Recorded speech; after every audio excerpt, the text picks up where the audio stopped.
हल ये है कि शिराज को चाहिए था कि वो जो कूड़ा करकट है वो कूड़ेदान में फेंके।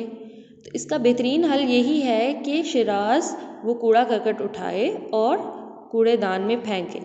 इसी तरह ये मसला हल हो सकता है। तो आपने ये जो नीचे लाइन दी गई हैं उसके अंदर ये लिखना है।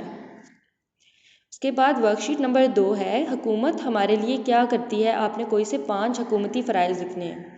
जैसा कि हुकूमत हमारे जानो माल की हिफाजत करती है, इसी तरह हमें खुराक मुहैया करती है, इसी तरह हमारी सेहत का ख्याल रखती है, उसके लिए अस्पताल कायम करती है, बच्चों को तालीम दिलवाती है।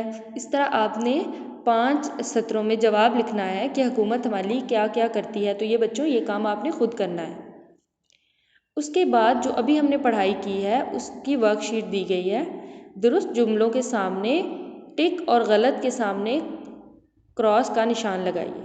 तो आपने इनको पढ़ना है। इसकी जवाबी कलीद भी मैं इसके साथ अटैच कर दूंगी। आपने इनको पढ़ना है और फिर इसको हल करना है और फिर वाक़यात को दुरुस्त तरीक़ों से मिलाइए भी आपने हल करना है।